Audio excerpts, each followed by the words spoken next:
या बातमीपत्राचे प्रायोजक आहेत टायझर।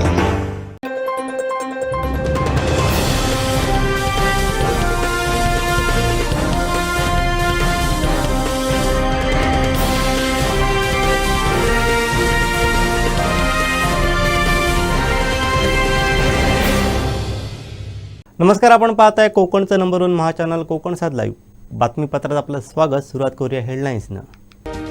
हेडलाईन्सचे प्रायोजक आहेत टायझर, गो रॉयल विथ ऑक्सफर्ड। पोहायला गेल्या आणि आयुष्य कमावून बसल्या।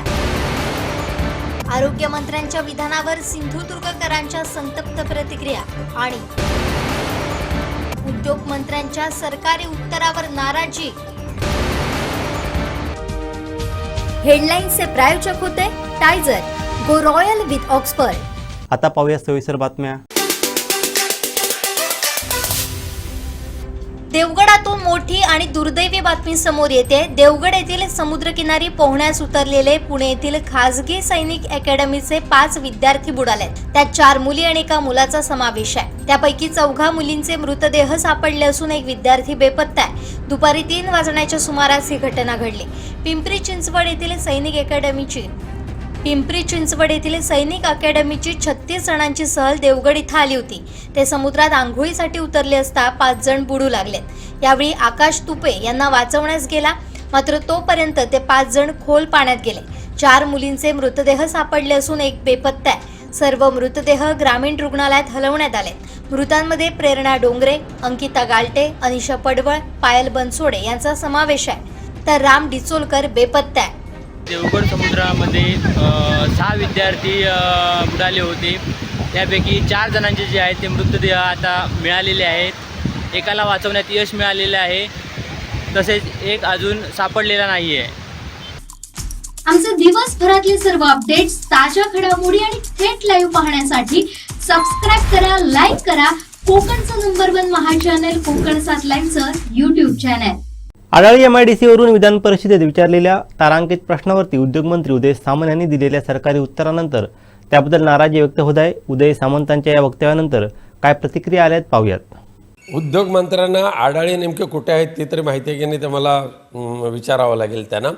आणि दुसरं दुर्दैव म्हणजे श्रद्धा आणि सबुरी तिथले जे आमदार आहेत त्यांनासुद्धा त्याचं काही देणं घेणं पडलेलं नाही। आमच्याकडे सत्ता असताना त्या ठिकाणी आढाळीच्या MIDCच्या इन्फ्रास्ट्रक्चर जे आहे ते पूर्ण करण्यासाठी आम्ही प्रयत्न केला। NIMP सारखा एक महत्त्वाकांक्षी प्रकल्प केंद्र सरकारचा आणण्याचा प्रयत्न केला, पण दुर्दैवाने महाराष्ट्र सरकारने त्याचा जे फॉलोअप घेतलं पाहिजे आत्ताच्या महाराष्ट्र सरकारने ते अजिबात घेत नाही आहेत। म्हणून NIP सारखा तो प्रकल्प त्या ठिकाणी येऊ शकला नाही। 1 इंचसुद्धा जागा तिथल्या उद्योगपतींना सध्या देण्यात आलेली नाही आहे। त्यामुळे आढाळी ही ओसाड झालेलं माळरान झालेलं आहे सध्या। सर्वप्रथम तर मी विधान परिषदेमध्ये ज्या मान्यवर सदस्यांनी हा प्रश्न उपस्थित केला आढाळीचा, तर त्या सर्व मान्यवरांचे मी मनापासून आभार मानतो। कारण हा प्रश्न कुठेतरी एका मोठ्या व्यासपीठावरती उपस्थित होणं ही फार मोठी गरज होती। आणि काल मी बघितलं की माननीय उद्योगमंत्री महोदयांनी या संदर्भात जे काही उत्तर दिलेलं आहे त्या उत्तराकडे आपण 2 दृष्टिकोनातून बघू शकतो।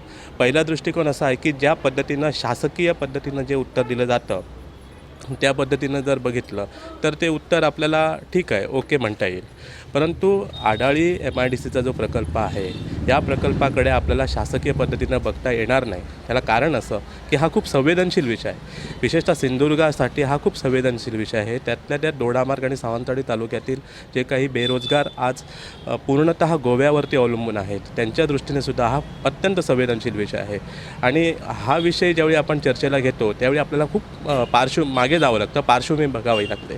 साधारणतः 2010 नंतर कोकणामध्ये येऊ घातलेले सर्व तथाकथित विकास प्रकल्प जे होते हे विकास प्रकल्प आजही रखडलेल्या अवस्थेत आहेत। म्हणजे त्या काळामध्ये जे काही प्रकल्प प्रस्तावित झाले त्या प्रकल्पांना पर्यावरणाच्या मुद्द्यावरती असेल, स्थानिक मुद्द्यावरती असेल किंवा राजकीय काही गोष्टी असतील, या सर्व गोष्टीमुळे स्थानिक लोकांकडून विरोध झाला आणि हे प्रकल्प आजही पूर्ण होऊ शकलेले नाहीत, किंबहुना काही प्रकल्पांचं तर भूसंपादन देखील झालेलं नाही। अशा पार्श्वभूमीवरती 2013मध्ये आम्ही आढाळीवासियांनी स्वतःहून या प्रकल्पासाठी पुढाकार घेतला MIDCसाठी आणि तत्कालीन उद्योगमंत्री सन्माननीय राणेसाहेब साहेबांकडे आम्ही हा प्रस्ताव दिला. अवघ्या 6 ते 8 महिन्यामध्ये या प्रस्तावाला मंजुरी मिळाली. त्यानंतरच्या पुढच्या वर्षभरामध्ये आपण ह्या प्रकल्पासाठीची जी जमीन होती ती 80% अधिक क्षेत्र जे होते ते आम्ही महामंडळाकडे हस्तांतरित करून दिलं.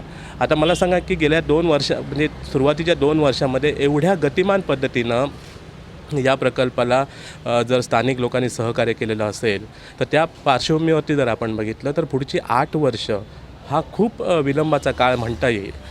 त्याला दुसरा असा दृष्टिकोन आहे की आसपासच्या परिसरामध्ये ज्या पद्धतीनं इन्फ्रास्ट्रक्चर डेव्हलप होत आहे, म्हणजे मोपा विमानतळाचं काम त्या दरम्यान सुरू झालेलं होतं आणि मोपा आंतरराष्ट्रीय विमानतळापासून हा प्रकल्प अवघ्या 14 किलोमीटरवरती आहे.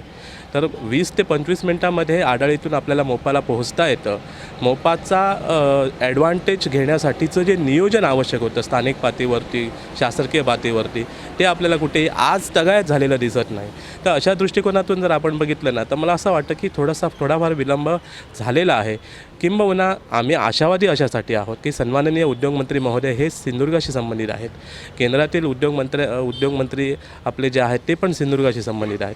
ही जर दोघेही जर जे ज्या पदावरती कार्यरत आहेत त्यांनी जर मनात आणलं तर निश्चितपणे आडाळी MIDCमध्ये मोठ्या प्रमाणावर चांगले उद्योग येऊ शकतात. किंबहुना आजही अनेक उद्योजक या भागामध्ये येत आहेत. आमची मागणी अशी होती की तुम्ही या भागाचं प्रमोशन करा, या भागाला तुम्ही उद्योजकांपर्यंत पोहोचा, त्याच्यासाठी परिषदा घ्या आणि काही विशेष सवलती देता येतील का, काही टॅक्स हॉलिडेज आपल्याला या भागामध्ये देता येतील का, किंवा आपली जी इंडस्ट्रीयल पॉलिसी 2019ची आहे त्याच्यामध्ये जवळपास 80% 100% सबसिडीच्या स्कीम्स ज्या आहेत त्या लोकांपर्यंत उद्योजकांपर्यंत पोहोचवता येतील का. अगदी MSMEचे उद्योग असतील किंवा मोठे उद्योग असतील तर ते जर आपल्याला त्यांपर्यंत पोहोचवता आले तर निश्चितपणे मला खात्री आहे की 6 महिन्यामध्ये या भागाचा कायापालट होऊ शकतो. एवढा पोटेन्शियल या भागामध्ये आहे आणि त्या दृष्टीनं निश्चितपणे प्रयत्न व्हायला हवेत. निश्चितपणे मला असं वाटतं की त्यांनी फार पॉझिटिव्ह दृष्टिकोनातून या प्रकल्पाकडे बघायला पाहिजे. मधल्या काळामध्ये आम्ही जो लाँग मार्च काढला तर त्या लाँग मार्चमध्ये असं वातावरण निर्माण झालेलं होतं की कुठेतरी शालेय शिक्षण मंत्र्यांना टार्गेट करण्यासाठीचं हा लाँग मार्च आहे, अशा प्रकारचं एक वातावरण जाणीवपूर्वक तयार करण्यात आलं. वस्तुस्थिती तशी नव्हती. माननीय मंत्री महोदयांनी जर या लाँग मार्चकडे पॉझिटिव्ह दृष्टिकोनातून बघितलं असतं तर निश्चितपणे त्याचा फायदा झाला असता. आजही माननीय मंत्री महोदयांचं, दीपक केसरकर साहेबांचं उद्योग जगतामध्ये बऱ्यापैकी वलय आहे. सो त्यांनी जर मनामध्ये आणलं तर ते चांगले उद्योजक या इथे या भागापर्यंत आणू शकतात आणि त्या दृष्टीनं त्यांनी प्रयत्न करायला हवं. खरं तर आता निवडणुकांच्या काळ येत आहेत तर निवडणुकीच्या पार्श्वभूमीवरती जर त्यांनी मनात आणलं तर चांगले उद्योजक या ठिकाणी येऊ शकतात. पण कुठेतरी राजकीय म्हणजे मी एकाच व्यक्तीला असं म्हणणार, मी ज्यावेळी लाँग मार्च काढलं त्यावेळी मी म्हटलं की 10 वर्षामध्ये सर्वच पक्षांची सरकारं येऊन गेलेली आहेत. सर्व म्हणजे मनसे जर एक सोडला तर सगळे पक्ष सत्तेवरती होते. त्यामुळे कुठेतरी ही जी गोष्ट आहे ही समन्वयातून आणि सकारात्मकतेतून पाहिली तरच हा प्रश्न या ठिकाणी निकालात निघू शकतो आणि त्याचे चांगले परिणाम जे आहेत ते आपल्याला दिसू शकतात. त्यामुळे असं म्हणता येणार नाही की एकाच व्यक्ती, पण निश्चितपणे आणि जनता बघत असते, जनतेला कुठेतरी अपेक्षा आशा असतात, त्या कुठेतरी फोल ठरताना आता दिसत आहेत. ही वस्तुस्थिती आहे. शेवटी वस्तुस्थिती नाकारून आपल्याला चालणार नाही. दोडामार्ग तालुक्यातील आडाळी MIDC औद्योगिक क्षेत्राला मंजुरी मिळून आणि भूसंपादनाची कार्यवाही पूर्ण होऊन तब्बल 10 वर्ष उलटून गेलेली आहेत. आतापर्यंत केवळ हाताच्या बोटावर मोजाव्या एवढ्या उद्योजकांना भूखंडाचं कसंबसं वाटप यावर्षी देवयला झालेलं आहे. आडाळी MIDC क्षेत्राचं हे वास्तव आहे. पायाभूत सुविधांची कामं अद्यापही पूर्ण झालेली नाहीत. महावितरणच्या वीज उपकेंद्राची एकही वीट अद्याप जागेवर सुद्धा आलेली नाही. असं असताना जर मंत्री महोदय विलंब झालेला नाही असं म्हणत असतील तर त्यांची विलंबाची नेमकी व्याख्या तरी काय हे जाणून घ्यायला आम्हा आडाळीवासियांना आवडेल. याबरोबरच सरकारचे नेमके प्राधान्यक्रम तरी नेमके कोणते आहेत हे सुद्धा विचारण्याची वेळ या उत्तरामुळे आलेली आहे. आडाळी ग्रामस्थ विकास समन्वय समिती आणि आडाळी MIDC स्थानिक लोक अधिकार संरक्षण समिती या दोन्ही समित्यांनी आतापर्यंत केलेल्या सततच्या पाठपुराव्यामुळे दिवाळीच्या आदल्या दिवशी 4 उद्योजकांना भूखंड प्रत्यक्ष ताब्यात देण्यात आले. यासाठी समितीनेच सतत पाठपुरावा केलेला होता. आडाळी MIDCचे घोंगडे अनाकलनीय कारणामुळे भिजत पडल्यामुळेच आडाळी ग्रामस्थ आणि दोडामार्ग तालुक्यासह जिल्ह्यातील सुमारे 5,000 लोकांनी आडाळी ते बांदा असा लाँग मार्च काढून सद्यस्थिती सरकारच्या नजरेला आणून दिली आणि त्यानंतर दुसऱ्याच दिवशी MIDCने भूखंड वाटपाचे आदेश लाँग मार्चच्या आधीच्या दिवसाची तारीख घालून वितरित केले. गोवा, कर्नाटक, कोल्हापूर, रत्नागिरी आणि अनेक ठिकाणचे उद्योजक आडाळी MIDCमध्ये उद्योग सुरू करण्यासाठी उत्सुक आहेत. त्यांना सुविधायुक्त विकसित भूखंड मिळण्यामध्ये 10 वर्षाहून अधिक काळ लोटला आहे. ही वस्तुस्थिती आहे. त्यामुळे लोकशाहीचे मंदिर समजल्या जाणाऱ्या विधिमंडळात मंत्री महोदय जर अशा प्रकारची उत्तरे देत असतील तर त्यांनी शासकीय यंत्रणेने दिलेल्या उत्तरावर अवलंबून राहू नये. सद्यस्थितीची माहिती घ्यावी आणि त्यानंतर सभागृहात निवेदन करावे अशी विनंती आम्ही त्यांना करू इच्छितो. MIDCमध्ये भूखंड दिलेल्या उद्योजकाने 3 वर्षाच्या आत उद्योग सुरू करायला हवा अशी अट असते. नाहीतर तो भूखंड पुन्हा परत घेतला जाऊ शकतो. परंतु शेतकऱ्यांची जमीन ताब्यात घेऊन 10 वर्ष उलटून गेली तरी ढिम्म न हलणाऱ्या MIDC प्रशासनाला असा काही नियम नाही का, हा प्रश्न विचारायची वेळ आता आमच्यावर आलेली आहे. रोजगार हा दोडामार्ग तालुक्याचा आजचा घडीचा सर्वात कळीचा मुद्दा आहे. MIDC हे त्यावरील उत्तर आहे. मात्र ज्या भावनेने स्थानिकांनी आपल्या जमिनी या प्रकल्पाला दिल्या त्यांच्या भावनांची ही एक प्रकारे कुचेष्टा आहे. आम्ही मंत्री महोदयांना आणि शासनाला विनंती करतो की आता तरी झालेला खेळखंडोबा थांबवून आमची आडाळी MIDC औद्योगिक क्षेत्र लवकरात लवकर कार्यरत कसं होईल आणि इथून गोव्यामध्ये, बेळगाव, कोल्हापूरला, पुण्या, मुंबईला जाणाऱ्या युवकांच्या हाताला आडाळीमध्येच काम कसं मिळेल यासाठी कृपया सर्वतोपरी प्रयत्न करावेत. आम्हा आडाळी ग्रामस्थांचं, समन्वय समितीचं संपूर्ण सहकार्य प्रशासनाला याबद्दल राहील याची आम्ही खात्री देतो. आमचे दिवसभरातले सर्व अपडेट्स, ताज्या घडामोडी आणि थेट लाईव्ह पाहण्यासाठी सबस्क्राईब करा, लाईक करा कोकणचं नंबर 1 महा चॅनल कोकण 7 लाईनचं YouTube चॅनल. सिंधुदुर्गात प्रथमच बायपास शस्त्रक्रिया, हृदयरोग निदान आणि उपचार एकाच ठिकाणी. बायपास शस्त्रक्रिया, एंजिओग्राफी, एंजिओप्लास्टी, हृदयाची सोनोग्राफी, ट्रेडमिल चाचणी, हृदयविकार तपासणी अशा अत्याधुनिक सुविधा. MJPJAY योजनेअंतर्गत बायपास आणि एंजिओप्लास्टी अगदी मोफत. आवश्यक कागदपत्रे, ओळखपत्र, मतदान card, Aadhaar card, ration card, bank passbook, mobile number. Cashless सेवा उपलब्ध. Super speciality life time hospital, Padve, Kasal Malvan मार्गालगत, तालुका कुडाळ, जिल्हा सिंधुदुर्ग. संपर्क हृदयशास्त्र विभाग, Siddhesh Rasam, 8355 8856 67. Hospital reception 02367 234000. Mobile 9370 0560 76 9420 9076 61 आणि 7020 29 0316.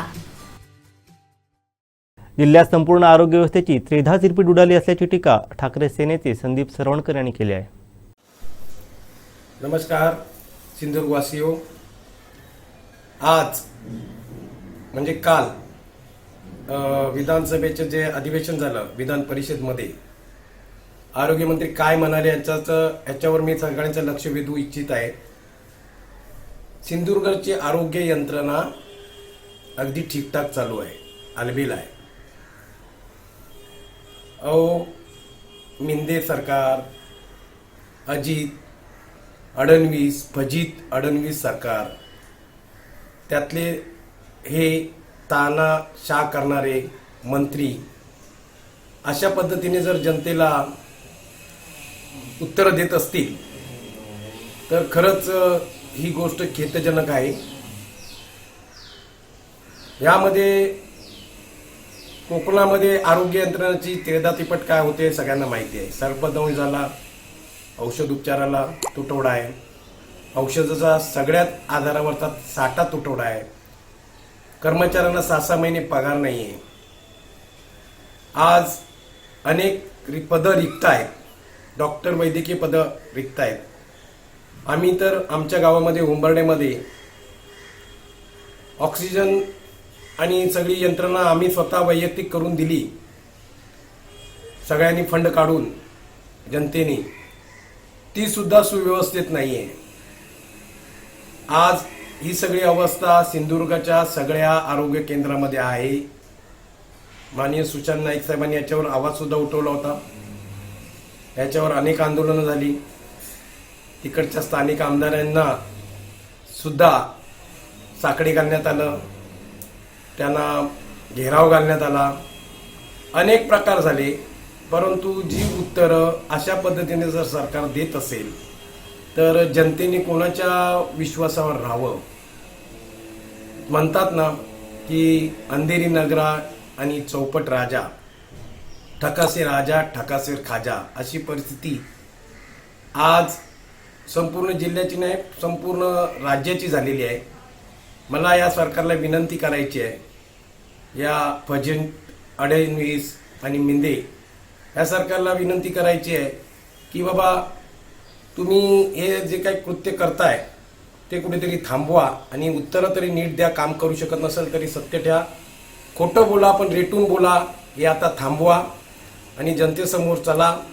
आता येणाऱ्या निवडणुकीत त्याचं तुम्हाला उत्तर मिळेल हे मी एवढ्या या ठिकाणी सांगू इच्छितोय. सिंधुदुर्गने या सगळ्या उत्तराची दखल घ्यावी आणि त्याला त्यांच्या भाषेतच त्या मतपेटीतनं उत्तर द्यावं एवढंच मी सांगेन. धन्यवाद. जय महाराष्ट्र. आमचे दिवसभरातले सर्व अपडेट्स, ताज्या घडामोडी आणि थेट लाईव्ह पाहण्यासाठी सबस्क्राईब करा, लाईक करा कोकणचं नंबर 1 महा चॅनल कोकण 7 लाईनचं YouTube चॅनल.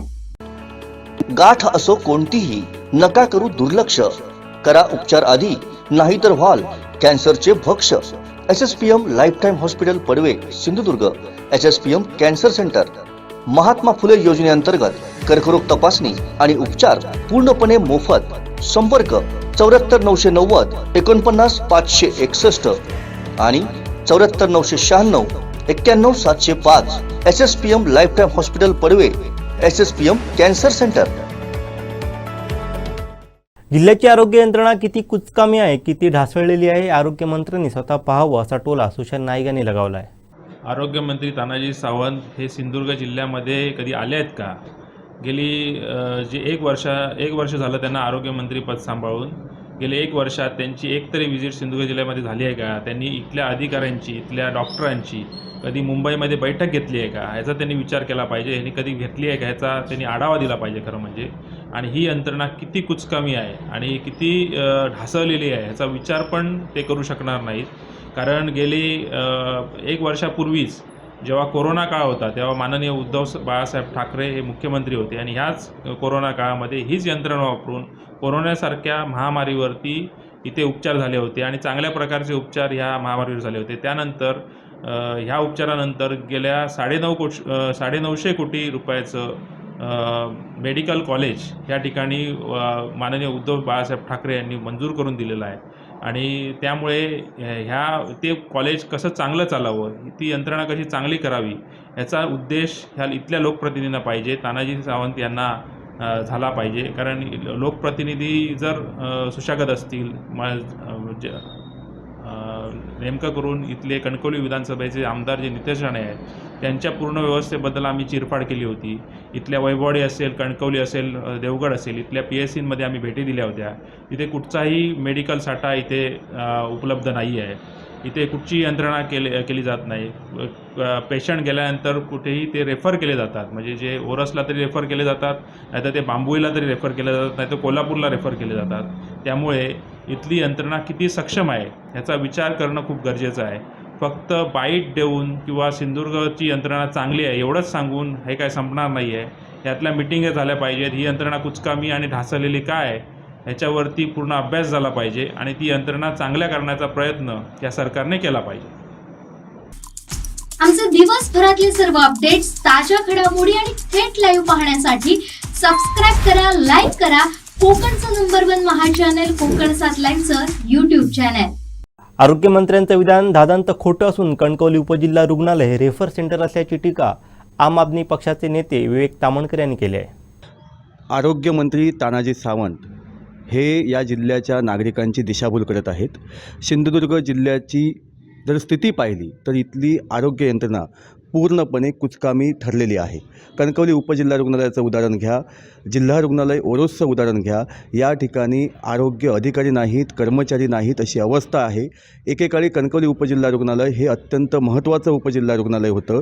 मात्र आत्ता त्या ठिकाणची परिस्थिती म्हणजे डॉक्टर्स नाहीत, महत्त्वाचे डॉक्टर नाहीत, उपचार होत नाहीत. प्रत्येक रुग्ण इथून रेफर केला जातो. एक तर तो गोव्याला पाठवला जातो किंवा अन्य कोल्हापूर किंवा रत्नागिरी मुंबईसारख्या ठिकाणी पाठवला जातो अशी स्थिती आहे. इथली आरोग्य यंत्रणा पूर्णपणे कुचकामी ठरलेली आहे. इथल्या सर्वसामान्य माणसाचे बळी या आरोग्य यंत्रणेमुळे जायला लागलेले आहेत आणि खाजगी आरोग्य यंत्रणेकडे इथले रुग्ण कसे वळतील ही व्यवस्था इथल्या आरोग्य यंत्रणेतल्या काही शुक्राचार्यांच्या माध्यमातून केली जाते. तानाजी सावंतांनी याच्याकडे लक्ष द्यावा ही आमची त्यांना नम्रपूर्वक विनंती आहे.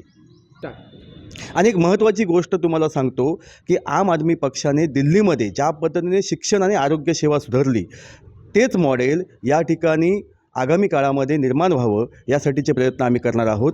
इथली आरोग्य यंत्रणा कशा पद्धतीने कुचकामी ठरत आहे याबाबतची जाणीव आणि जागृती इथल्या लोकांमध्ये करून लोकांमधून एक जनआंदोलन उत्स्फूर्तपणे जनआंदोलन उभारण्याचं काम आगामी काळामध्ये आम आदमी पक्षाच्या माध्यमातून केलं जाईल. आमचे दिवसभरातले सर्व अपडेट्स, ताज्या घडामोडी आणि थेट लाईव्ह पाहण्यासाठी सबस्क्राईब करा, लाईक करा कोकणचं नंबर 1 महा चॅनल कोकण 7 लाईनचं YouTube चॅनल. आरोग्यमंत्री बेफिकीर असून त्यांच्यामुळे आरोग्य खात्याचा बट्ट्याबोळ झाला अशी घणाघाती टीका खासदार विनायक राऊत यांनी केली आहे. आरोग्य हा राज्य सरकारच्या अखत्यारीत आहेत. दुर्दैवाने सध्याचे आरोग्यमंत्री हे बेफिकर वृत्तीने चालणारे आहेत आणि त्यांच्यामुळेच आरोग्याचा ह्या खात्याचा बट्ट्याबोळ झालेला आहे. तरीसुद्धा NRHM सारखं डिपार्टमेंट सक्षम व्हावं आणि त्याच्या माध्यमातून ग्रामीण भागातील रुग्णांना चांगली सोय उपलब्ध व्हावी यासाठी मी प्रयत्नशील आहे. रोजगाराच्या बाबत सध्या केंद्र सरकारच्या वेगवेगळ्या ज्या योजना आहेत त्याची अंमलबजावणी जिल्ह्यामध्ये कशी होईल या दृष्टिकोनातून प्रयत्न मी करत असताना प्रधानमंत्री स्वदेश दर्शन योजना 2 टप्पा जो 2 आहे त्याचं पुन्हा एकदा अंमलबजावणी करायचं ठरलं आहे. त्यासाठी माझा खूप मोठा पाठपुरावा आहे. सिंधुदुर्ग आणि रत्नागिरी या दोन्ही जिल्ह्यामध्ये प्रधानमंत्री स्वदेश दर्शन योजना लागू करत असताना कोस्टल सर्किटबरोबरच हिली सर्किटचा समावेश त्यामध्ये करावा यासाठी मी प्रयत्नशील आहे. आमचे दिवसभरातले सर्व अपडेट्स, ताज्या घडामोडी आणि थेट लाईव्ह पाहण्यासाठी सबस्क्राईब करा, लाईक करा कोकणचं नंबर 1 महा चॅनल कोकण 7 लाईनचं YouTube चॅनल. राणे फक्त आपलं हॉस्पिटल कसं भरभराटीला येईल हे पाहतात असा टोला खासदार विनायक राऊत यांनी लगावला आहे. नारायण राणेंना स्वतःचं रुग्णालय आणि त्याचं स्वतःचं वैद्यकीय महाविद्यालय हे कसं भरभराटीस येईल ह्याचीच फक्त चिंता पडलेली आहे. गोरगरिबांना तिथे दाखल करायचं आणि कसं लुटायचं हे प्रकार संपूर्ण जिल्ह्यामध्ये चालू आहेत, लोकांना माहिती आहेत. परंतु दुर्दैव असं आहे की नारायण राणेंसारखा केंद्रातला अभ्यास ज्याला कळत नाही असा मंत्री केंद्र सरकारच्या कॅबिनेटमध्ये आहे हे सिंधुदुर्गचं दुर्दैव. आमचे दिवसभरातले सर्व अपडेट्स, ताज्या घडामोडी आणि थेट लाईव्ह पाहण्यासाठी सबस्क्राईब करा, लाईक करा कोकणचं नंबर 1 महा चॅनल कोकण 7 लाईनचं YouTube चॅनल. कोकण रेल्वे सुधारणा होण्यासाठी कोकण रेल्वेचं भारतीय रेल्वेत विलिनीकरण झालं पाहिजे असं विधान खासदार विनायक राऊत यांनी केलं आहे.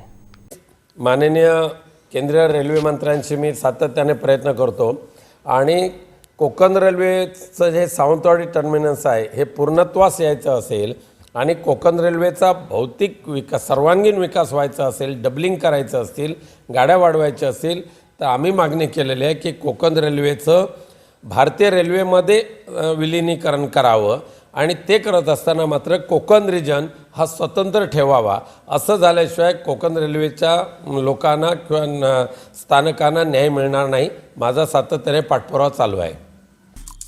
आमचे दिवसभरातले सर्व अपडेट्स, ताज्या घडामोडी आणि थेट लाईव्ह पाहण्यासाठी सबस्क्राईब करा, लाईक करा कोकणचं नंबर 1 महा चॅनल कोकण 7 लाईनचं YouTube चॅनल. संदेश पारकर यांचे समर्थक दिवाकर मुणकर यांनी शरद पवार गट राष्ट्रवादी काँग्रेसमध्ये प्रवेश केला आहे. मुद्दाम बोलण्याचं कारण असं आहे की कणकवलीचे माजी नगरसेवक दिवाकर मुरकर सर हे आज राष्ट्रवादी काँग्रेस पक्षात प्रवेश करत आहेत. गेले अनेक दिवस त्यांनी आमच्याकडे पक्षात प्रवेश करून आदरणीय शरद पवार साहेबांच्या वाढदिवसाच्या निमित्तानेच त्यांना प्रवेश करायचा होता आणि सध्याचं जे राजकारण चालू आहे त्याच्यात शरद पवार साहेबांच्याच विचारावर त्यांची निष्ठा आहे. पूर्वीसुद्धा ते ॲक्टिव्ह होते, मध्ये काही वर्ष ते ॲक्टिव्ह नव्हते, परंतु त्यांची अशी इच्छा होती की आम्हाला शरद पवार साहेबांबरोबर काम करायचं आहे, त्यांच्या नेतृत्वाखाली काम करायचं आहे आणि म्हणून त्यांनी आज सिंधुदुर्ग जिल्हा राष्ट्रवादी काँग्रेस पक्षात प्रवेश करण्याचा निर्णय घेतला आणि त्यांच्या प्रवेशासाठीच आज मी इथे आलेलो आहे आणि आता त्यांना आम्ही अधिकृत प्रवेश देतो पहिल्यांदा आणि मग मी आपल्याशी परत बोलतो. चालेल का तसं? का नंतर? नेमकं असं आहे की मी खरं म्हणजे 1999 पासून खरं राष्ट्रवादीचा कार्यकर्ता आहे आणि शरद पवारांचं जे विचार आहेत ते शरद पवारांचे विचारच पुढे आपल्याला नेऊ शकतात देशाला, राज्याला नव्हे देशाला. आणि शरद पवारांचे विचार ज्यांना कळले, समजले, तो त्यांच्याशी नक्कीच एकनिष्ठ राहू शकेल आणि काम करू शकेल. आणि या विचारानेच मी त्या आलो आहे. आमचे दिवसभरातले सर्व अपडेट्स, ताज्या घडामोडी आणि थेट लाईव्ह पाहण्यासाठी सबस्क्राईब करा, लाईक करा कोकणचं नंबर 1 महा चॅनल कोकण 7 लाईव्हचं YouTube चॅनल. महाराष्ट्राला कर आणि उपचार गोव्यात याची लाज वाटते अशी संतप्त प्रतिक्रिया हेमंत वागळे यांनी दिली आहे. आमचा अनुभव म्हणजे काय, त्यांनी कितीही जरी सांगितलं की ठीकठाक जरी असली तरी आपल्या जिल्ह्यात जी सध्या आरोग्य यंत्रणा आहे किंवा बाकी ओव्हरऑल जी काय लोकांची सध्या आरोग्याच्या बाबतीत परिस्थिती झालेली आहे ती अत्यंत बिकट आहे. कारण आम्ही जे रुग्ण घेऊन जातो, इथून बांबोळी इथे घेऊन जातो, कमीत कमी 65 किलोमीटर त्यांना न्यावं लागतं, दुसऱ्या राज्यात न्यावं लागते. कारण आम्ही राहतोय महाराष्ट्रात, महाराष्ट्राचं सगळं महाराष्ट्र गव्हर्नमेंटला टॅक्स पण देतोय, सगळं करतोय, आणि पण आम्हाला त्या दुसऱ्या राज्यावर अवलंबून राहावं लागतंय. ही सगळ्यात मोठी खंत आहे.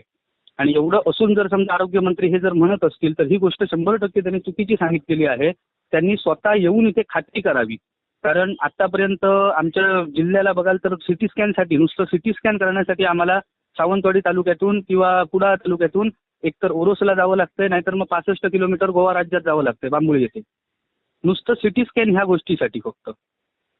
मग एवढं जर असेल तर आरोग्य यंत्रणा कुठल्या प्रकारे चांगली आहे ह्यांना म्हणायची आहे. आतापर्यंत जर बघितलं तर बऱ्याच ठिकाणी आपले जे मर्च्युरी असतात, म्हणजे जिवंत माणसाचा सोडा, पण मेलेल्या माणसाला पण इथे सुखात ठेवलं जात नाही, कारण मर्च्युरीच नाही आहेत व्यवस्थित, फ्रीज नाही आहेत.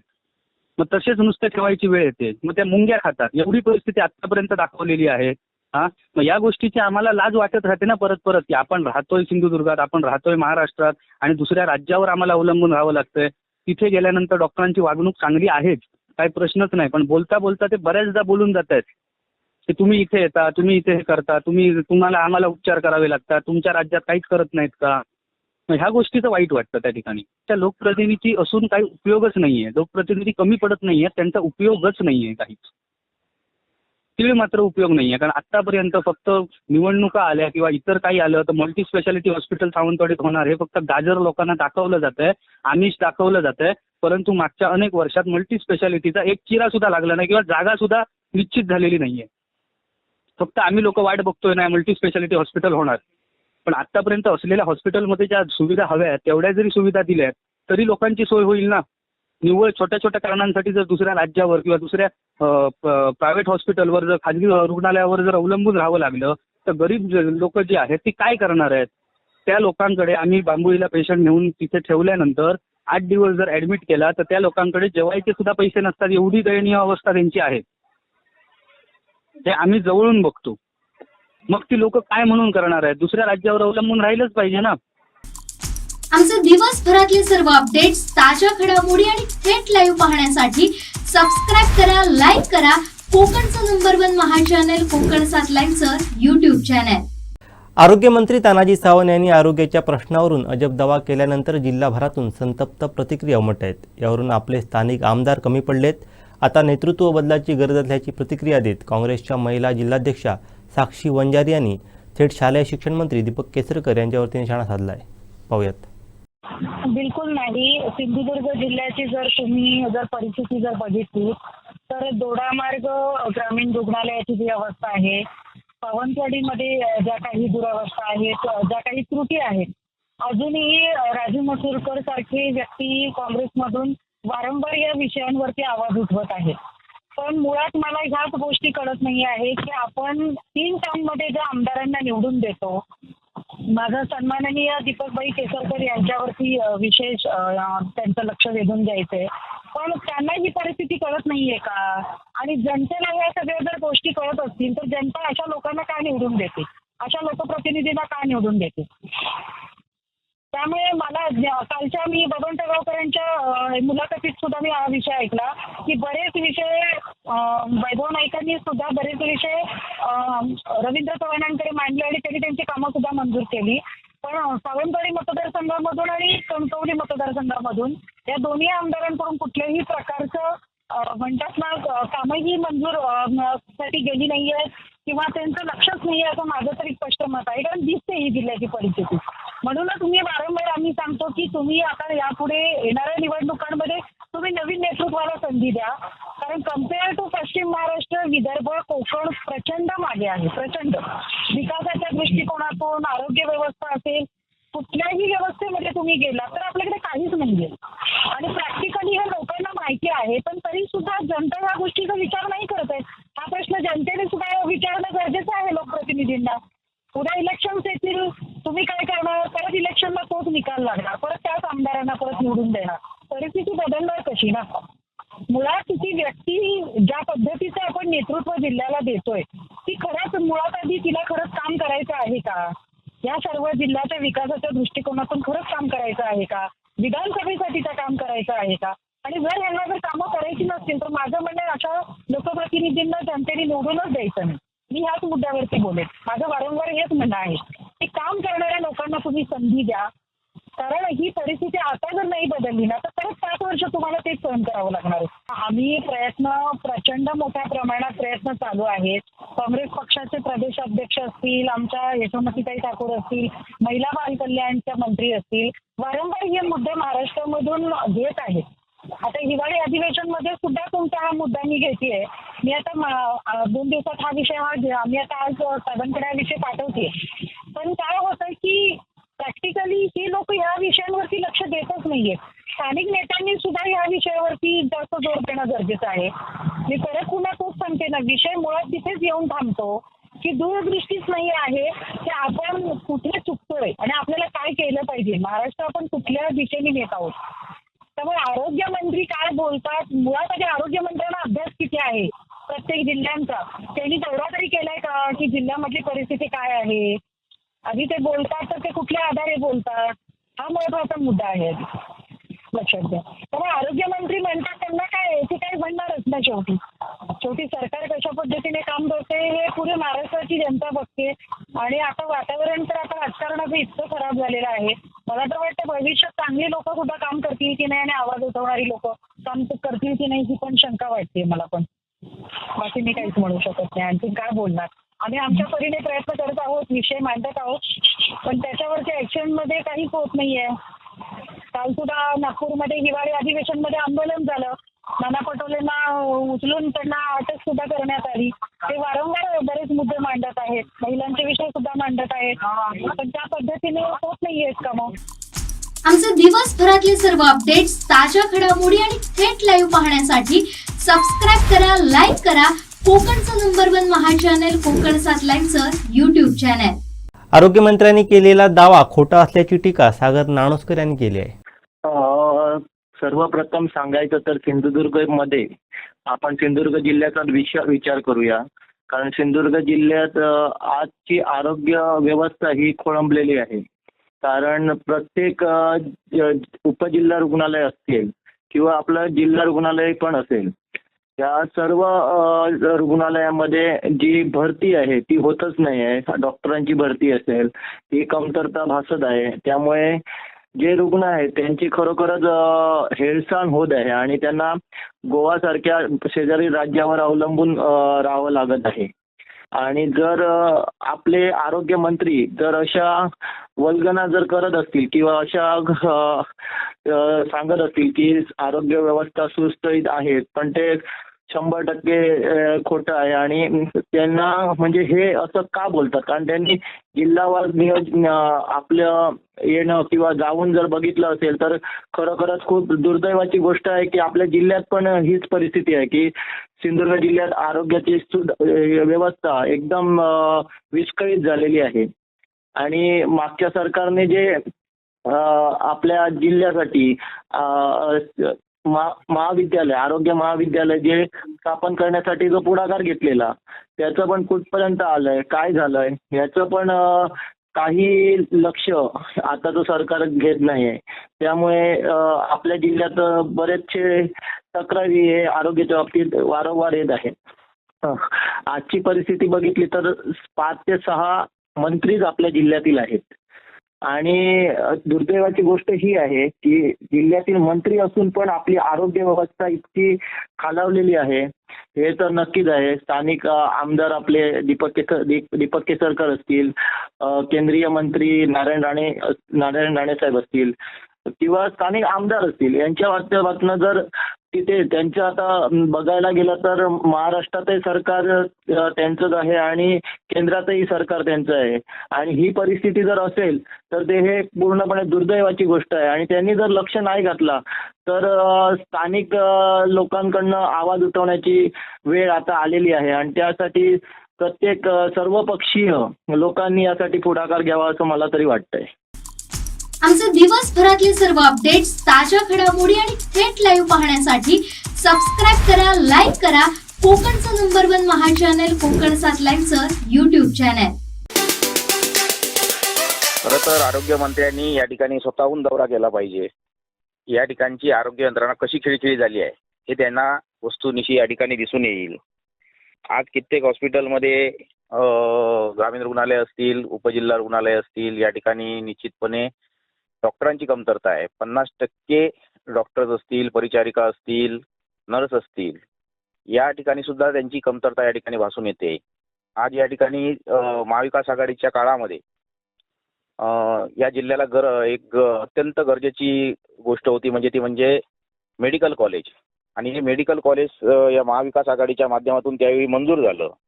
परंतु आज हे कुठेतरी मेडिकल कॉलेज कुठेतरी बंद अवस्थेत पडणार की काय अशी एक चिंता निश्चितपणे या सिंधुदुर्गवासियांना होते. कारण आता जे पेशंट आहेत ते या ठिकाणी गोवा बांबोळी असेल, कोल्हापूर असेल, जवळची जी काही वैद्यकीय ठिकाणं आहेत त्या ठिकाणी या ठिकाणी पाठवले जात आहेत. आणि त्या पेशंटना आर्थिक भूदंड, वाहतूक असेल किंवा अन्य जो आर्थिक भूदंड असेल हा या ठिकाणी पडतोय. त्यामुळे स्वतः आरोग्यमंत्र्यांनी आकडेवारीवर किंवा दिलेल्या अहवालावर जाऊ नये. तर या ठिकाणी ज्याप्रमाणे आरोग्य यंत्रणा खिळखिळी झालेली आहे, आज औषध साठा कितपत आहे, औषध साठ्याची कमतरता या ठिकाणी भासते. औषध साठा सुद्धा कशा पद्धतीने त्या ठिकाणी गेल्यानंतर जे पेशंट या ठिकाणी औषध आणण्यासाठी जातात त्या ठिकाणी औषधं सुद्धा कमी आहेत. त्यामुळे नुसती आरोग्य यंत्रणा तोंडाने किंवा बोलून या ठिकाणी सुधारणार नाही, तर ती कृतीतून सुधारली पाहिजे. आज महाविकास आघाडीच्या माध्यमातून या ठिकाणी जे मेडिकल कॉलेज असेल, महिला बाल रुग्णालय असेल, या ठिकाणी जी रुग्णालय या जिल्ह्यामध्ये झालेली आहेत, महिला बाल रुग्णालय सुद्धा या ठिकाणी निश्चितपणे आमदार वैभवजी नाईक साहेब यांच्या प्रयत्नातून या ठिकाणी सुरू झालं. आणि हे सुरू झाल्यानंतर सुद्धा लोकांना चांगल्या सुविधा या ठिकाणी मिळू लागल्या. परंतु आता कुठेतरी या गोष्टी बंद पाडून एक खाजगीकरणाचा घाट आज आम्हाला दिसतो की खाजगीकरण असणारे दवाखाने असतील, हॉस्पिटल्स असतील, यांना सपोर्ट करणारं शासन असं या ठिकाणी निश्चितपणे दिसून येते. संपूर्णपणे शासनाचा दुर्लक्ष या आरोग्य यंत्रणेच्या माध्यमातून या ठिकाणी निश्चितपणे होतोय. हे 3 तिघडा सरकार यांच्या माध्यमातून आरोग्याकडे पाहण्याचं काम, एक दृष्टिकोन, चांगला दृष्टिकोन या ठिकाणी दिसत नाही.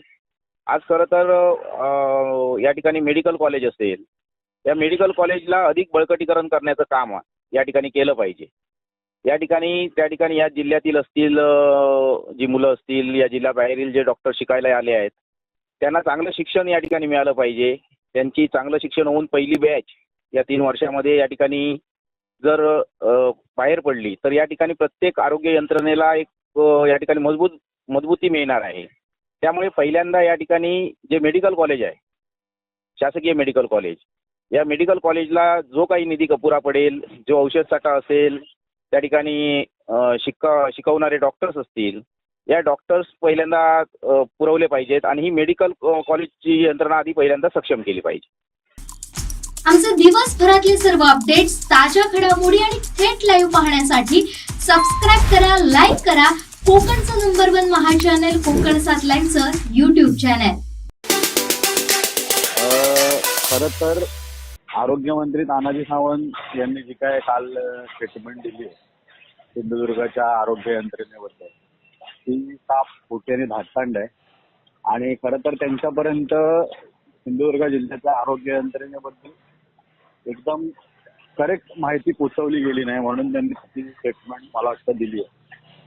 बरीच रिक्त पदं प्रत्येक PSC असेल किंवा उपजिल्हा रुग्णालय असतील, जिल्हा रुग्णालय असतील, तिथे रिकामी आहेत आणि ती पदं भरण्यासाठी शिवसेना, उद्धव बाळासाहेब ठाकरे आणि युवासेना हे सातत्याने प्रयत्न करतात.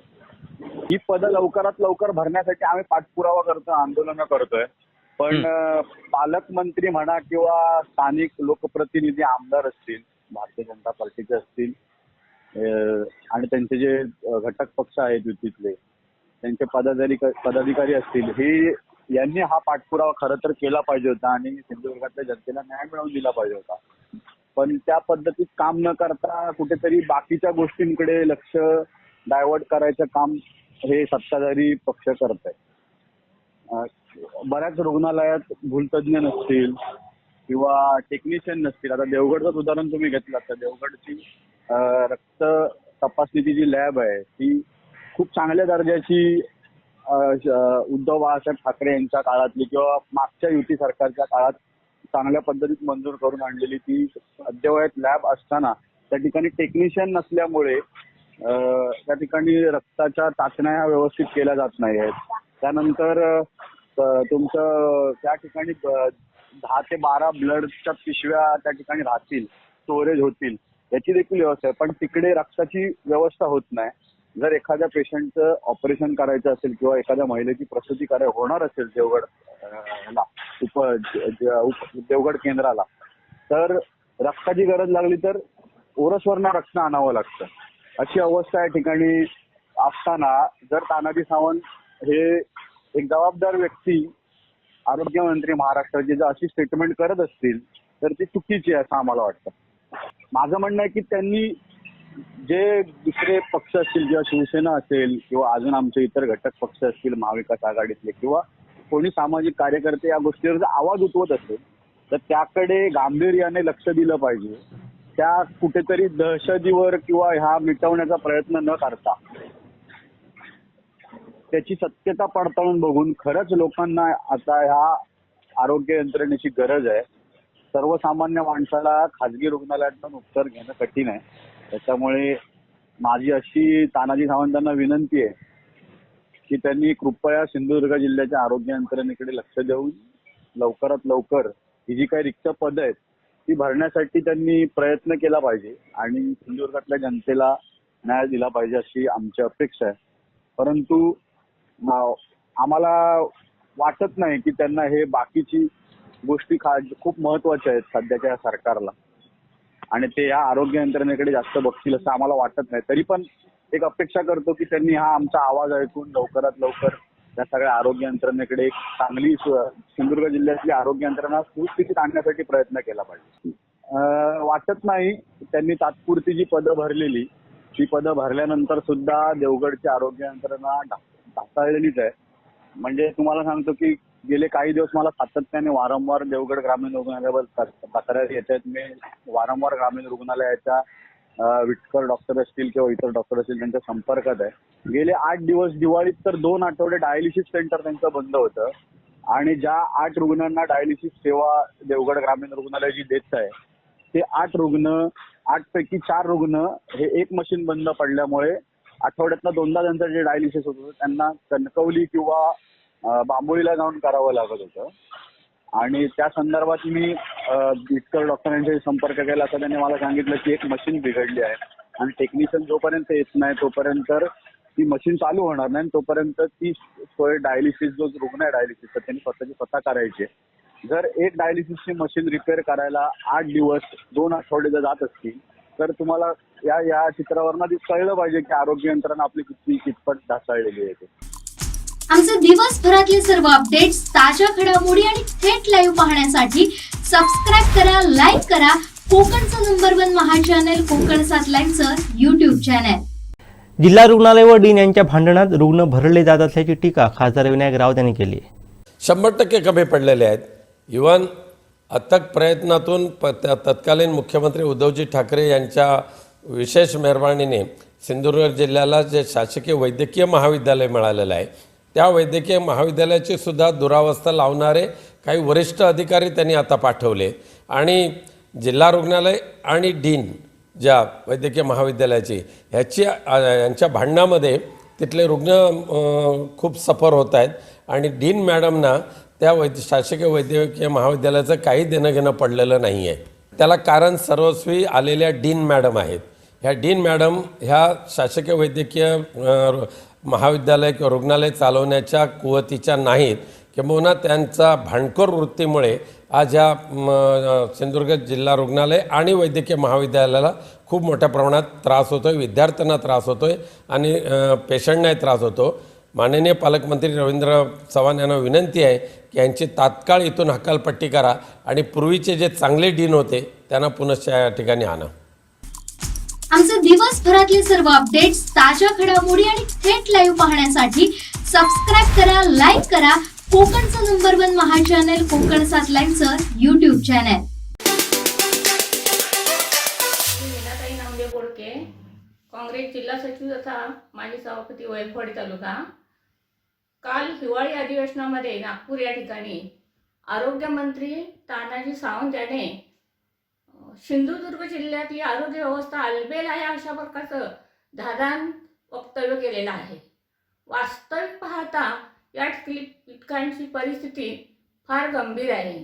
मोठमोठे बॅनर लावले जातात, 50,000पर्यंत उपचार फुकट, परंतु माझ्या जवळच इथे वैभववाडीचं ग्रामीण रुग्णालय आहे. त्या रुग्णालयाची परिस्थिती मी प्रत्यक्ष पाहते तर इथले बरेचसे जे पेशंट आहेत ते पुढे रेफर केले जातात. मग सरकारी दवाखान्याचा उपयोग काय आहे? ज्या योजना गोरगरिबांसाठी आहेत, महिलांसाठी आहेत, त्या महिला इथे तिष्ठत बसलेल्या असतात. स्टाफ पुरेसा नाहीच आहे, काही कॉन्ट्रॅक्ट बेसला आहेत, त्यांना पगार नाही आहे. अशा अवस्थेमध्ये आलेला पेशंट पुढे पाठवणे एवढंच काम हे रुग्णालय करत असतं. जिल्ह्यामध्ये जवळजवळ सर्वच ठिकाणी अशीच अवस्था आहे. या ठिकाणी आलेले पेशंट कोल्हापूर किंवा गोवा या ठिकाणी पुढे पाठवले जातात. मग सरकारी यंत्रणा आणि हे बॅनर ही नुसती प्रसिद्धी आहे का? लोकांच्या जीवाशी खेळ खेळला जात आहे. आरोग्यमंत्र्यांनी याचा फीडबॅक घ्यावा. गेल्या 6 महिन्यामध्ये किती पेशंट आले, डिलिव्हरीच्या केसेस किती आल्या आणि त्यातली इथे किती प्रसूती झाली, किती जणांना याचा लाभ मिळाला आणि किती पेशंट पुढे रेफर केले. पुढे रेफर केलेले पेशंट असतात, त्यांना जाण्याचा खर्च किंवा त्यांची कुवत नसते. अशा वेळेला बरेचसे पेशंट दगावले जातात. इव्हन इथं सुद्धा ICU सारख्या चांगल्या व्यवस्थेत नसलेला किंवा प्रसूती तज्ज्ञ कुणी नाही आहे. या ठिकाणी पोस्टमॉर्टमसाठी सुद्धा स्वतंत्र डॉक्टर नाही आहेत. स्टाफ मुळात अपूर्ण असल्यामुळे पेशंटची गैरसोय एवढंच इथे होत असतं. पेशंट मोठ्या विश्वासाने सरकारी दवाखान्यामध्ये येत असतात, त्यांना तासनतास तिष्ठत बसावं लागतं आणि याचा विचार गांभीर्याने आरोग्यमंत्र्यांनी करावा आणि जे काय विधान करतात ते विधान किती आपण खोटं बोलत आहोत, निखालच खोटं बोलत आहोत आणि प्रत्यक्ष परिस्थिती प्रशासन व्यवस्था याचा बोजवारा उडालेला आहे आणि त्यामुळे इथे पेशंट दगावत आहेत, त्यांच्या जीवाला धोका आहे. प्रसूतीच्या ज्या महिला आहेत त्यांचे प्रचंड हाल होत असतात गोव्याला जाईपर्यंत किंवा कोल्हापूरला जाईपर्यंत आणि त्यांच्या घरची परिस्थिती नसते. म्हणून ही सरकारी यंत्रणा आहे. परंतु मला तरी वाटतं की लोकांच्या जीवाशी खेळ खेळला जात आहे. हे कुठेतरी थांबलं पाहिजे असं मला वाटत आहे. या आरोग्य यंत्रणामध्ये चांगल्या प्रकारच्या सुधारणा झाल्या पाहिजे आणि आरोग्य यंत्रणा व्यवस्थित होऊन सर्व लोकांना या ठिकाणी उपचार कसे मिळतील याचा विचार करावा. आमचे दिवसभरातले सर्व अपडेट्स, ताज्या घडामोडी आणि थेट लाईव्ह पाहण्यासाठी सबस्क्राईब करा, लाईक करा कोकणचं नंबर 1 महा चॅनल कोकण 7 लाईनचं YouTube चॅनल. राज्याचे हिवाळी अधिवेशन चालू आहे आणि यामध्ये अतारांकित प्रश्नाचं उत्तर देताना या राज्याचे कर्मदरिद्री आरोग्यमंत्री श्री तानाजी सावंत यांनी कोणतीही माहिती न घेता सिंधुदुर्ग जिल्ह्याची आरोग्य व्यवस्था ही ठीकठाक आहे असं जे काय हे वक्तव्य केलं तर हे अजब वक्तव्य जे केलंय त्याने, हे कशाच्या आधारावर केलं हे आधी पहिल्यांदा त्यांनी स्पष्ट करावे. मला वाटतं की इथली जी काय सरकारी आरोग्य व्यवस्था आहे ही पूर्णपणे कमजोर केली पाहिजे आणि खिळखिळी करायचा त्यांचा डाव आहे का, व याचा मोबदला हा तिथल्या खाजगी रुग्णालयांना मिळावा असा तर त्यांचा डाव नाही आहे ना, अशी शंका वाटते. आणि आमच्या जिल्ह्यामध्ये तशी चर्चा पण चालू आहे.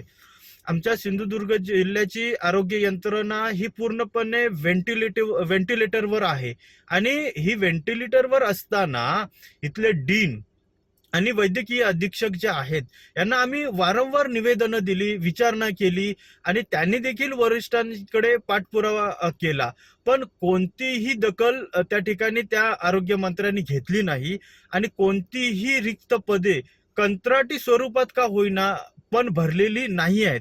आज रुग्णालयांमध्ये औषधांचा साठा नाही आहे. रुग्णालयांमध्ये पूर्णपणे त्या रुग्णालयांची दुरावस्था झालेली आहे. सर्पदंशाचा एखादा जर रुग्ण गेला तर त्याला उपचार करायला औषधं नाही आहेत. आणि म्हणजे सुस्थितीत इथली प्रसूतिगृह नसल्यामुळे अनेक आमच्या भगिनींचा त्या ठिकाणी मृत्यू झालेला आहे. अनेक नवजात बालकं या ठिकाणी दगावलेली आहेत. आणि ह्या सगळ्याला जबाबदार हे निष्क्रिय आरोग्य मंत्री आहेत. आणि मागे पण यांनी एक अजब दावा केलेला होता की म्हणजे खेकड्यांमुळे हे धरण फुटले आहे आणि हाफकिन्स वगैरे त्यांचं ते वक्तव्य होतं. तर एकंदर जर बघितलं तर हे आरोग्य मंत्री हे पद सांभाळण्यास सक्षम आहेत का हे आधी बघावं लागेल. कारण यांना जर झेपत नसेल ना तर ह्यांनी राजीनामा द्यावा. नसेल तर पॅन्डेमिक काळात ज्यांनी महाराष्ट्राची आरोग्य यंत्रणा ही कशी उत्कृष्ट सांभाळली असे आमचे माजी मुख्यमंत्री आदरणीय उद्धवजी ठाकरे साहेब व तत्कालीन आरोग्य मंत्री राष्ट्रवादी पक्षाचे नेते माननीय राजेशजी टोपे साहेब यांच्याकडे जावं आणि प्रशिक्षण घ्यावं की आरोग्य यंत्रणा ही कशी सांभाळली जाते.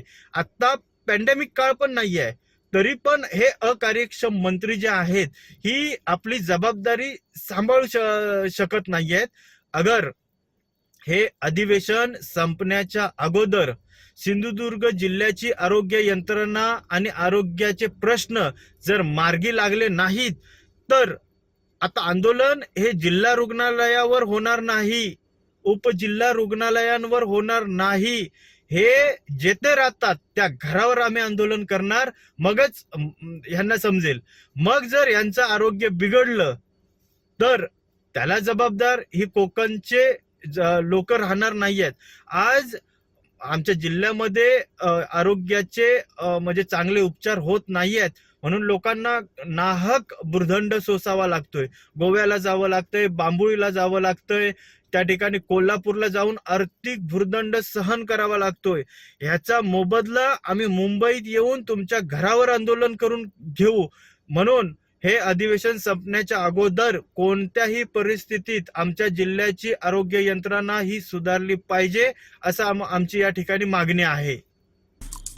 आमचे दिवसभरातले सर्व अपडेट्स, ताज्या घडामोडी आणि थेट लाईव्ह पाहण्यासाठी सबस्क्राईब करा, लाईक करा कोकणचं नंबर 1 महा चॅनल कोकण 7 लाईव्हचं YouTube चॅनल.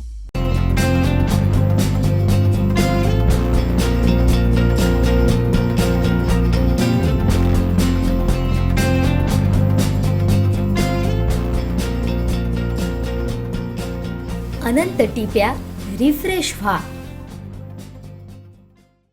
आरोग्य यंत्रणा फक्त कागदावरच छान आहे, जिल्ह्याची आरोग्य यंत्रणा बिघडलेली आहे हे खुद्द पालकमंत्र्यांनी मान्य केल्याचा टोला राष्ट्रवादीचे अमित सामंत यांनी लगावला आहे. बरोबर, आपण कागदावर ह्या सर्व गोष्टी दाखवू शकतो, या गोष्टी कोणी नाकारूच शकत नाहीत. परंतु माझं तेच म्हणणं आहे की माणुसकीच्या भावनेतून कुठेतरी आता या रुग्णांकडे बघण्याची गरज आहे. तुम्ही जर कागदावर दाखवायला गेलात तर खूप चांगलं आणि छान दिसतं, कागदावर तुमचं शासनसुद्धा खूप चांगल्या प्रकारे काम करतं असं दिसतंय, परंतु वास्तविक ते आहे का? कारण कालच्या काही घटनांनी अधिवेशनाच्या पहिल्या 2 दिवसातच बऱ्याचशा गोष्टी झाल्यामुळे त्या गोष्टी तुमची संपूर्ण अब्रू चव्हाट्यावर आलेली आहे. राज्यातील जनता बघते की तुमचे खेळ कसे चालले आहेत आणि तुम्ही जर कागदावरच्या अहवालांवर विसंबून राहून मग असं जर म्हणत असाल तर कागदावरचा अहवाल हा त्या सुनीता रामानंद यांनीच तयार केला नसेल हे कशावरून आपण म्हणू शकत नाही, कारण त्यांच्याचकडून अहवाल तयार करून आरोग्यमंत्र्यांनी मागवून तो विधिमंडळात ठेवलेला आहे. मग त्याला जबाबदार नाही आहेत का? पालकमंत्र्यांनी मान्य केलं आणि पालकमंत्र्यांनी सुद्धा तुम्ही बघितलं असेल, तुमच्याकडे सगळ्यांकडेच आलं आहे ते, पालकमंत्र्यांनी सुद्धा मान्य केलं आहे की आरोग्य यंत्रणा जिल्ह्यातील खालवलेली आहे म्हणून. मग पेशंटला जर आरोग्य यंत्रणा जर व्यवस्थित आहे मग पेशंट गोवा आणि कोल्हापूरला पाठवण्याची गरज काय? तुमच्या या कणकवली विधानसभा मतदारसंघात 3 तालुके येतात, वैभववाडी, कणकवली आणि देवगड. याच्यातली आरोग्य यंत्रणेची परिस्थिती काय हे सुद्धा शासनाने कुठेतरी समजून सांगावं. दोडामारला डॉक्टर्स नाही आहेत. जिल्हा रुग्णालयात आत्तापर्यंत प्रसूती हा अत्यंत जिव्हाळ्याचा विषय असतो. ग्रामीण भागातील महिला येतात प्रसूतीसाठी. किती प्रसूती शस्त्रक्रिया झाल्या या यांनी मेडिकल कॉलेजच्या डीननी स्पष्ट करावं. आणि असं सर्व असताना जर तुम्ही कागदावर नुसतं दाखवणार असाल की बाबा हे सर्व चांगलं आहे, तर याच्यासारखी लाजीरवाणी गोष्ट कुठली नाही. आमचे दिवसभरातले सर्व अपडेट्स, ताज्या घडामोडी आणि थेट लाईव्ह पाहण्यासाठी सबस्क्राईब करा, लाईक करा कोकणचं नंबर 1 महा चॅनल कोकण 7 लाईनचं YouTube चॅनल. आता डोळ्यांच्या सर्व आजारांवर अत्याधुनिक उपचार कणकवलीत, तेही अगदी माफक दरात. नॅप आय हॉस्पिटल मिरज संचलित विवेकानंद नेत्रालय आणि रेटिना सेंटर मध्ये आजपर्यंत 15,000च्या वर डोळ्यांची ऑपरेशन्स, विना टाका, विना इंजेक्शन, मोतीबिंदू शस्त्रक्रिया, डोळे तपासणी, चष्मा, तिरळेपणा आणि डोळ्यांच्या सर्व आजारांवर उपचार. डायबेटिक आणि उच्च रक्तदाब असलेल्या रुग्णांवरही डोळ्यांचे उपचार. आजच संपर्क करा विवेकानंद नेत्रालय आणि रेटिना सेंटर, प्रहार कार्यालयाच्या शेजारी, सनराईज टॉवर, श्रीधर नाईक चौक, मुंबई गोवा हायवेवर, कणकवली. संपर्क क्रमांक 9850 84 93 15, 8408 80 35 36 आणि 023 67 23 39 33. आरोग्यमंत्र्यांचं ते वक्तव्य म्हणजे जिल्हावासियांची घोर फसवणूक असल्याची टीका अतुल रावराणे यांनी केली आहे. नमस्कार. महाराष्ट्राचं हिवाळी अधिवेशन हे नागपुरात चालू आहे, सुरू झालेलं आहे. आणि पहिल्याच दिवशी आरोग्यमंत्र्यांनी सिंधुदुर्गाची आरोग्य व्यवस्था अतिशय चांगली आहे अशा प्रकारचा अहवाल सादर केला. खरं म्हणजे सिंधुदुर्गवासियांची ही घोर फसवणूक आहे. जवळजवळ 70% ही पदं, ही आरोग्याची पदं ही रिक्त आहेत, जी आजपर्यंत भरली गेलेली नाहीत. जिल्हा परिषदेमध्ये 75% पदं रिक्त आहेत. परंतु खोटी माहिती ही महाराष्ट्राच्या जनतेसमोर सादर केली जाते आणि सिंधुदुर्गवासियांची फसवणूक केली जाते आरोग्यमंत्र्यांकडून. हे सरकारच घटनाबाह्य आहे, अनैतिक आहे. त्याच्यामुळे त्यांच्याकडनं न्यायाची अपेक्षा करणं म्हणजेच आपण हे हास्यास्पद आहे. आज सिंधुदुर्गातल्या जनतेने ठरवलं पाहिजे, आता संपूर्ण महाराष्ट्रातल्या जनतेने ठरवलं पाहिजे की 2024ला आपल्याला खरोखर आपल्या समस्या सोडवणारे, आपल्या हिताचे निर्णय घेणारे असेच लोकप्रतिनिधी आपण निवडून दिले पाहिजेत. ज्यांना स्वतःच्या स्वार्थासाठी बाहेरच्या राज्यात जाऊन सरकार स्थापन करावं लागतं, ते खोटीच माहिती सादर करणार, त्यांच्याकडनं खऱ्याची अपेक्षा करणं म्हणजेच आपण आपली स्वतःची फसवणूक करून घेण्यासारखं आहे. तेव्हा माझी स्वतः कळकळीची विनंती आहे सिंधुदुर्गवासियांना. आत्ताच 8 दिवसापूर्वी आपण पालकमंत्र्यांनाही तेच सांगितलं की कुणा एकाच्या आमदाराच्या, टिल्ल्या आमदाराच्या लाडासाठी तुम्ही आमची यंत्रणा खराब करू नका. आताही हाच प्रकार या सिंधुदुर्गात चालू आहे. त्यांचं स्वतःचं, या टिल्ल्या आमदाराचं आणि केंद्रीय मंत्र्याचं स्वतःचं हॉस्पिटल चालवण्यासाठी एक प्रकारे ही यंत्रणा व्यवस्था, आरोग्य व्यवस्था कोलमडवली जाते आणि सगळे पेशंट हे त्यांचे कार्यकर्ते त्यांच्या पडवे मेडिकलला पाठवतायत, हॉस्पिटलला. एक प्रकारे सिंधुदुर्गवासियांची घोर फसवणूक होते, पण ती महाराष्ट्राच्या जनतेपासून लपवली जाते आणि खोटे अहवाल सादर केले झालेत. हे कुठेतरी थांबलं पाहिजे. आणि असं जर हे खरोखरच थांबवायचं असेल तर आपल्याला सर्व सिंधुदुर्गवासियांना निर्णय घ्यावा लागेल. आणि 2024ला येत्या मग प्रत्येक निवडणुका असतील, मग त्या लोकसभेच्या असतील, विधानसभेच्या असतील किंवा स्थानिक स्वराज्य संस्थांच्या असतील, तिथे आपल्याला असेच लोकप्रतिनिधी निवडून द्यायला लागतील की ज्यांना जनतेचा विकास करायचा आहे, स्वतःचा नाही. माझी पुन्हा एकदा आपल्या सर्व सिंधुवासियांना विनंती आहे की आता तरी आपण योग्य ते निर्णय घ्या आणि आपल्या जिल्ह्याचा विकास करणारे लोकप्रतिनिधी निवडून द्या. जय हिंद, जय महाराष्ट्र. आमचे दिवसभरातले सर्व अपडेट्स, ताज्या घडामोडी आणि थेट लाईव्ह पाहण्यासाठी सबस्क्राईब करा, लाईक करा कोकणचं नंबर 1 महा चॅनल कोकण 7 लाईनचं YouTube चॅनल. आ आ आई येस ब ब बदक क क कणीदार, ख ख खमंग ग ग गोकुळ तू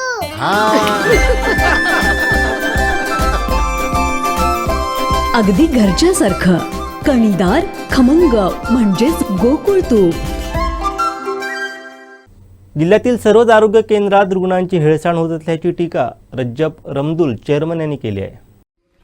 काल नागपूर येथे हिवाळी अधिवेशनाच्या निमित्ताने महाराष्ट्र राज्याचे आरोग्यमंत्री डॉक्टर तानाजी सावंत यांनी अशी स्टेटमेंट केलेली आहे की महाराष्ट्र राज्याची आरोग्य यंत्रणा ही ठीकठाक आहे.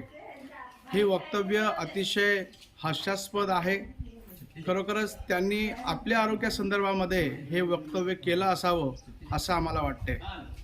मी या चॅनलच्या माध्यमातून आपलं लक्ष वेधू इच्छितो की सिंधुदुर्गातील ग्रामीण भागातील आरोग्य यंत्रणा ही अतिशय खिळखिळी झालेली आहे. या आरोग्य यंत्रणेचा बोजावरा उडलेला आहे. सिंधुदुर्ग जिल्ह्यामध्ये प्राथमिक आरोग्य केंद्र असतील, उपकेंद्र असतील, ग्रामीण रुग्णालय असेल, उपजिल्हा रुग्णालय असेल, जिल्हा रुग्णालय असेल, या सर्व ठिकाणी या ठिकाणी प्राथमिक आरोग्य तपासणीची सुद्धा बोजावरा उडालेला आहे.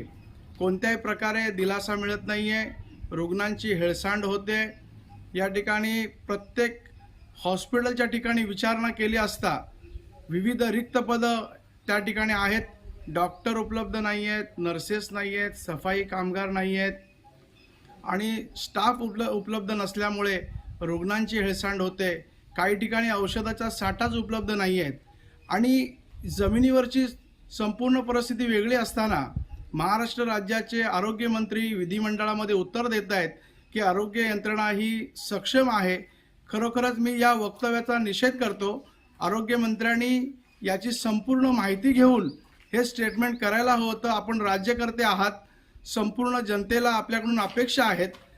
या ठिकाणी सिंधुदुर्गातील परिस्थिती बघता डाटा ऑपरेटर नाही आहे, लॅब टेक्निशियन नाही आहेत, रिपोर्ट वेळेवरती होत नाही आहेत, तपासणी वेळेवरती होत नाही आहेत आणि रुग्णांना कोणत्याही प्रकारचा दिलासा या शासनाकडून मिळत नाही आहे. मला आनंद झाला असता, सिंधुदुर्गवासियांना आनंद झाला असता कालच्या हिवाळी अधिवेशनामध्ये आपल्याकडून रिक्त पदं भरण्यासंदर्भामध्ये आपलं आश्वासन मिळालं असतं तर खरोखरच आनंद झाला असता. कारण हॉस्पिटलमध्ये जे काम करत आहेत, डॉक्टर असतील, स्टाफ असतील, नर्सेस असतील, सफाई कामगार असतील, हे सुद्धा कर्मचारी आहेत आणि यांचाही जीव आपल्याला महत्त्वाचा आहे. यांच्यावरती खूप मोठी जबाबदारी आलेली आहे आणि रुग्णांची तपासणी करत असताना अपुरा स्टाफच्या माध्यमातून हे अतिशय हतबल झालेलं आहे. डॉक्टर प्रशासन, सगळे हॉस्पिटलचे कर्मचारी हतबल झालेले आहेत. मी या चॅनलच्या माध्यमातून महाराष्ट्र राज्याचे आरोग्यमंत्री, मुख्यमंत्री, प्रशासनाचं मी लक्ष वेधू इच्छितो की सिंधुदुर्गातील ही दयनीय झालेली आरोग्याची अवस्था आपण तात्काळ याच्यामध्ये सुधारणा करावी. रिक्त पदं pharmacist, lab technician, data entry operator, doctor, nurse, सफाई कामगार ही सर्व पदं तात्काळ भरण्यात यावीत आणि सिंधुदुर्गवासियांना आपण दिलासा द्यावा. हिवाळी अधिवेशनाच्या माध्यमातून सिंधुदुर्गवासियांचे डोळे लागले आहेत की आम्हा सर्वांना आरोग्याबद्दल एक चांगला निर्णय आपल्या माध्यमातून येईल आणि सिंधुदुर्गाच्या जनतेला दिलासा मिळेल. आज संपूर्ण रुग्ण अवस्था ही व्हेंटिलेटर वरती आहे. सर्व ग्रामस्थांना या ठिकाणी त्याचा सामना करावा लागतो. आमच्यासारखे सर्वसामान्य हे जनतेशी आरोग्याशी निगडीत 50% आमचा वेळ हा आरोग्यासंबंधित लोकांसाठी जातो आणि आमच्या त्यावेळी लक्षात येतं की ग्रामीण स्तरावरून जिल्हा स्तरापर्यंत कोणतीही सक्षम आरोग्य यंत्रणा उभी नाही आहे. सलाईन, टीटी सारखे उपचार उपलब्ध नाही आहेत, सर्पदंश सारखे उपचार उपलब्ध नाही आहेत, रिॲक्शन आली त्याला कंट्रोल करण्यासाठी उपचार नाही आहेत. प्राथमिक आरोग्य केंद्रातून ग्रामीण रुग्णालयाकडे, ग्रामीण रुग्णालयातून उपजिल्हा रुग्णालयाकडे आणि उपजिल्हा रुग्णालयाकडून जिल्हा रुग्णालयाकडे पेशंट हे रेफर केले जातात आणि यामध्ये अतिशय पेशंटांची हेळसांड होते, रुग्णांची हेळसांड होते, जनतेचा पूर्णपणे भ्रमनिरास झाला आहे. मी पुन्हा एकदा तानाजी सावंत यांच्या आरोग्याच्या संबंधित केलेल्या स्टेटमेंटचा मी या ठिकाणी तीव्र शब्दात निषेध व्यक्त करतो. आपल्याकडून आमच्या सिंधुदुर्गची आरोग्य व्यवस्था ही सक्षम न झाल्यास आम्ही रस्त्यावरती उतरू, जन आंदोलन करू, उपोषणाच्या मार्गातून, लोकशाही मार्गातून शासनाला वठणीवर आणण्याचा प्रयत्न करू आणि जनतेसाठी हा आमचा लढा उभा राहील. सिंधुदुर्ग लाईव्हच्या माध्यमातून हा आमचा इशारा आहे की सिंधुदुर्गाच्या जनतेला, रुग्णांना आपण दिलासा द्यावा आणि आरोग्य यंत्रणा सक्षम करावी.